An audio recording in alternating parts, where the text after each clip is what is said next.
കോട്ടയത്ത് തിരുവഞ്ചൂരിനടുത്ത് പാറമ്പുഴയിൽ 3 അംഗ കുടുംബം കൊല്ലപ്പെട്ടു. മൃതദേഹങ്ങൾ കണ്ടെത്തിയത് ആസിഡ് ഒഴിച്ച ശേഷം കഴുത്തറുത്ത നിലയിലാണ്.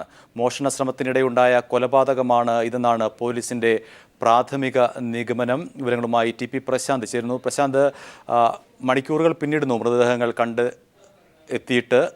കൊലയാളികളെ സംബന്ധിച്ച് എന്തെങ്കിലും വ്യക്തമായ സൂചന പോലീസിന് ലഭിച്ചിട്ടുണ്ടോ? ഹാരി, കോട്ടയം തിരുവഞ്ചൂർ തുരുത്തിക്കവലയിലാണ് ഒരു കുടുംബത്തിലെ 3 പേരെ വെട്ടേറ്റ മരിച്ച നിലയിൽ കണ്ടെത്തിയത്.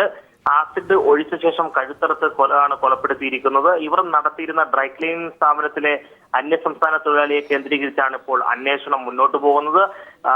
പ്രധാന റിട്ടയർഡ് ഹെൽത്ത് ഇൻസ്പെക്ടർ മൂലേപ്പറമ്പിൽ ലാൽസൺ, ഇയാളുടെ ഭാര്യ കോട്ടയം ജില്ലാ ആശുപത്രിയിലെ ഹെഡ് നഴ്സുമായിട്ടുള്ള പ്രസന്ന, ഇവരുടെ മകൻ പ്രവീൺ എന്നിവരെയാണ് അതിദാരുണമായ രീതിയിൽ കൊല്ലപ്പെട്ട നിലയിൽ കണ്ടെത്തിയത്.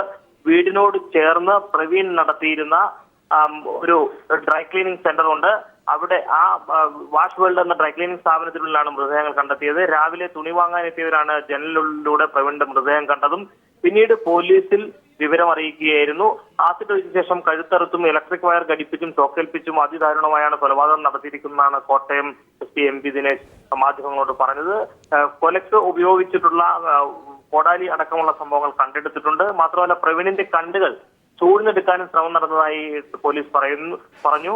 ഒപ്പം പ്രവീണിന്റെ സ്ഥാപനത്തിൽ ജീവനക്കാരായിട്ട് ഈ അന്യസംസ്ഥാന തൊഴിലാളിയെ കേന്ദ്രീകരിച്ചാണ് ഇപ്പോൾ അന്വേഷണം. സംഭവത്തിന് ശേഷം ഇയാൾ ഒളിവിൽ പോയിരിക്കുകയാണ്. എന്തായാലും പോലീസ് ഇയാളെ പിടികൂടാനുള്ള ശ്രമങ്ങളെല്ലാം തന്നെ ആരംഭിച്ചു കഴിഞ്ഞു. പ്രധാനപ്പെട്ട കേന്ദ്രങ്ങളെല്ലാം തന്നെ, അതായത് ബസ് സ്റ്റാൻഡുകൾ, റെയിൽവേ സ്റ്റേഷൻ എന്നിവ കേന്ദ്രീകരിച്ചെല്ലാം തന്നെ വലിയ രീതിയിൽ തന്നെ അന്വേഷണം ഊർജിതപ്പെടുത്തിയിട്ടുണ്ട്. ഒരു കുടുംബത്തിലെ 3 പേരെ കോട്ടയത്ത് കഴുത്തറുത്തു കൊന്നു. വിവരങ്ങൾ നൽകുകയായിരുന്നു ടി.പി. പ്രശാന്ത്.